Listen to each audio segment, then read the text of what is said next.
முதல் பாசுரத்தில் தெரிவித்தார். இது பெரிய விழா. வளவிடும் தவளமாட மதுரமான ஹரந்தன்னுள் கவளமால் யான கொண்ட கண்ணனை அரங்கமாலை. கவளமா நிறைய ஏதோ மதம் பிடிக்கிற பொருட்களை கொடுத்து யானையை முதல்ல நிறுத்தி வச்சிருந்தான். யானை கண்ணனை கொண்டுடும், தப்பிச்சுட்டாலும் முஷ்டிக சாணூரர்கள் கொண்டுடுவார்கள், தப்பிச்சுட்டாலும் நான் கொண்டுடுவேன் என்று கம்சன் கடைசியாக உட்காண்டிருந்தான். யார் நினைவும் பலிக்கலை. கஞ்சன் வயிற்றில் நெருப்பென்ன நெடுமால் கஞ்சனை குஞ்சு பிடித்தெடுத்து முடித்தான். அதிவேகமாக பெற்ற தாய் தந்தையர்களை பார்ப்பதற்காக ஓடினான். 10 வருஷம் எடுத்தே தேவகியை பார்த்து, அதே போல வசுதேவரையும் பார்த்து 2 பேர் முன்னாடி போய் நின்று விழுந்து சேவித்தான்.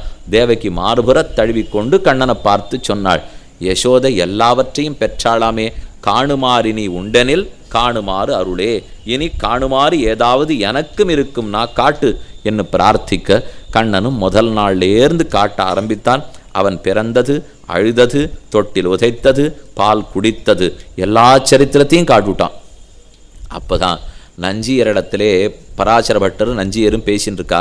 நஞ்சியர் போய் பட்டரிடத்துல கேட்டார், மற்ற எல்லாத்தையும் திரும்ப நாடகமாட்டம் கேட்கட்டேன், எனக்கு ஆக்ஷேபம் இல்லை, ஆனால் பால் குடித்தான்னு சொல்கிறீரே, 10 வருஷம் ஆயிடுத்தே தேவகி குழந்தை பெற்று, இப்போ போய் பால் சுரக்குமா? கண்ணனுக்கு 10 வயசு ஆயிடுத்தே, அவன் தான் பால் குடிப்பனான்னார். பட்டர் ஆச்சரியமாக சமாதானம் சொன்னார், நீ நினைக்கிற லௌகிக தாய்க்கும் மகனுக்கும் இருக்கிற உறவு அல்ல இது. அப்பதான் பால் வத்தி விடுத்தா சுரந்ததா இல்லையாங்கிற பேச்சே தவிர இது வைதிகமான காமம். அவளுக்கும் பால் சுரந்தது, கண்ணனும் பால் குடித்தான் என்பதுதான் உண்மையின் பராசர பட்டர் தெரிவித்தார். அதிலிருந்தும் இது சரீர சம்பந்தமான காமம் இல்லைங்கிறத நாம் தெரிஞ்சுக்கணும். ஏன்னா தாயாருக்கு பால் அப்புறம் குழந்தை பிறந்திருந்தாலான்னு சரி, அதுதான் கடைசி குழந்தை, அதனால் தாயாருக்கும் பால் சுரக்க போகிறதில்லை, 10 வயசு பிள்ளை பால் குடிக்கவும் போகிறதில்லை. ஆனால் சுரந்தது குடித்தான்கிறச்சேவே அங்கேயும் உண்மை புரிய வேண்டும். இத்தனை பெண்களுக்கும் அவரவர்கள் பதிக்கு அந்தராத்மாவாக இருந்தான்னு செய்ய செய்தேவே அங்கேயும் உண்மை புரிந்து கொள்ள வேண்டும். புரிய மாட்டேன்னு பிடிவாதம் பிடிக்கிறவா எப்பவுமே பிடிச்சுட்டு இருப்பா. ஆனால் நமக்கு மனசு தெளிவாக இருக்கணுங்கிறதுக்காகத்தான் பெரியோர்கள் எழுதி வைத்து போனார்கள். ஆக கண்ணன் திரும்ப வந்து எல்லா கதைகளையும் அவளுக்கு மறுபடியும் காட்டினான்.